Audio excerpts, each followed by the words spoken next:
Hello everyone, thank you for tuning to the HrtBrkDog. I'm your host today, Sid.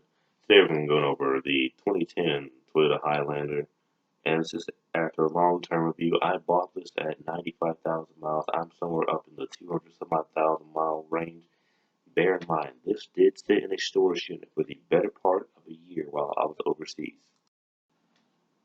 Long short, how I came to owning this vehicle after having both a Tundra and a Camry at the same time, and dealing with the oil burning of the two ZZE engine, the 2.4 liter from Toyota, and the gas guzzling of the Tundra, and a rock coming up and tapping my radiator and now losing coolant and oil.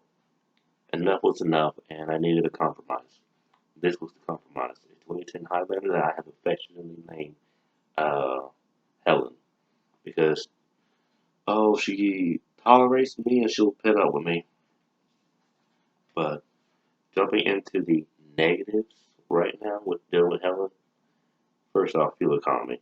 It is better than the Tundra, the 4.7 liter. Much, much better on mileage. It will. This vehicle will never see the miles I was seeing with the Toyota Camry. For point of reference, with my driving at roughly about, let's say, 120, 110 kilometers per hour, so roughly about 75, 80 miles an hour, 300 and between 320 to 345 miles is where you will start to see and watch that gas thing will drop to about roughly 3/4 empty. Fuel mileage could be better, but it's a V6, larger, heavier body as well. But it does see 7 passengers. But we're still on the negative. We'll get to the positive in a moment. Other negative. Doing oil changes. If you do not put enough oil in, the rear bank VVT thing will come up when you are driving, and it's done it in the whole time. I've owned it about 5 times now because you did not put enough oil in. Because mine is a tow package, so make sure you check on your package. And the next negative I have for this vehicle is that maybe it's a Toyota thing, but the door lock actuator, the uh, aux the aux port fails, and also this model does have a recall for the clunking noise in the steering shaft linkage. I had to get that fixed. Definitely hurt. $700 later. But those, well, the last bit of negative I have is that it could tow more, but I feel 5,000 pounds is fair enough. All right, now we're jumping into the moderate to good section. Also, an annoyance as well. After transitioning out of the negatives into the positive, here's the moderate annoyances. Is that your speedometer does not read true. It reads about 3 miles an hour off, which can save you in the case of if you're speeding and you think you might get a ticket. You might be 3 miles an hour off on the slow end of stuff, which for me is annoying because I feel like I'm being just a little bit cheated. The only other annoyance is that there's been a steady shake and road noise, but again, this is a 2010 vehicle.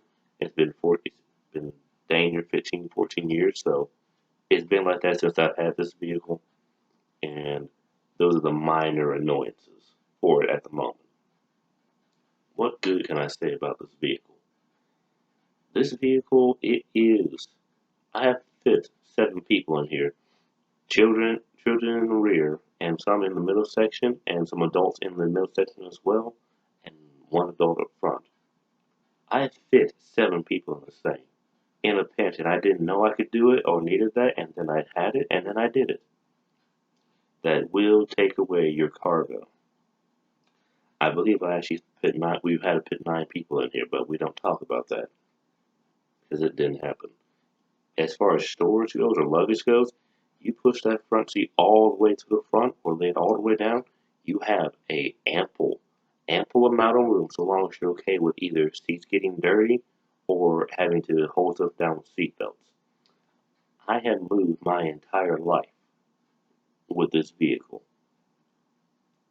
and I'm still blown away that it was able to do that.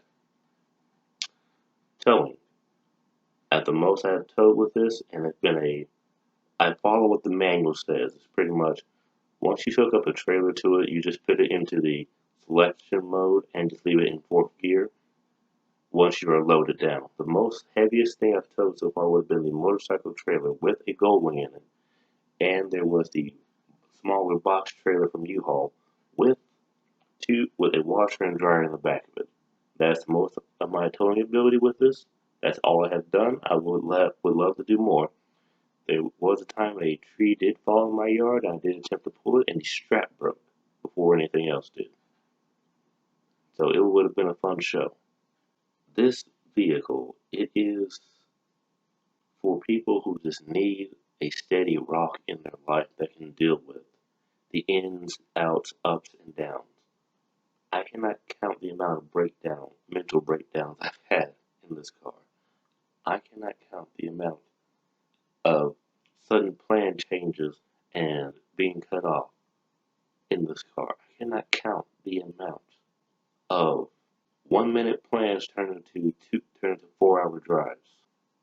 But this car, this wagon, it is a definite being of reliability and consistency that I feel most people want in their life and need in their life. Now, there have been modifications I have had to make that were not perfect when I first got it. I did need to get a steering wheel cover because I didn't like the texture of the steering wheel. I did need to put in an LED fog light because the factory ones worked well enough, but I could feel them getting hot through the plastic, and that's probably a me issue. The last upgrade I had to do, well, I feel was a nice modification, was adding a blind spot mirror for my mirrors. Because the mirrors are okay, but it says the mirrors could be a little bit bigger.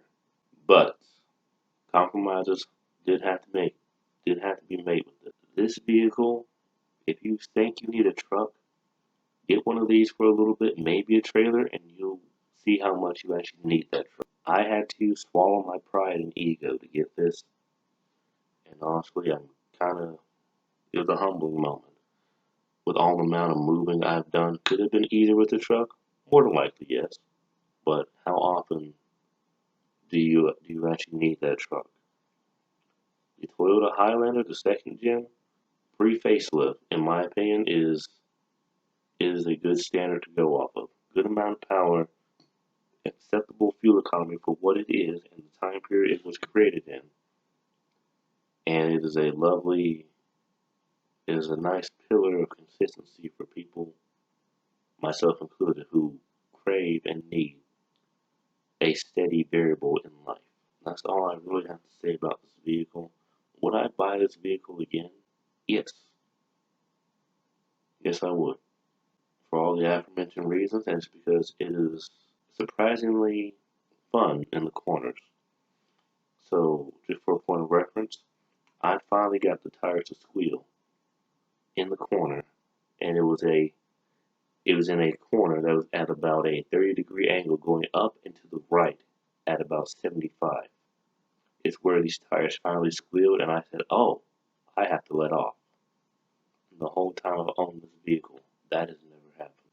So yes, it has been a nice experience with this vehicle, and I believe that's all I have for now. I'd like to thank you for tuning to the HrtBrkDog. Thank you all for supporting the channel.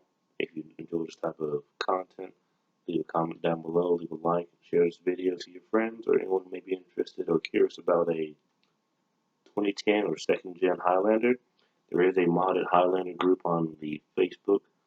I'm on the Facebook, and they're pretty helpful community. There's some pretty cool stuff going around as well as far as like grills and whatnot. I'm not sponsored to say any of this. This is on my own volition. And that's all I got for y'all. Thank y'all for tuning in. Have a lovely day, and if you feel like you want to shoot back at me in the comments, do that, and I'll shoot back right at you. Respect is respect. Y'all have a nice day.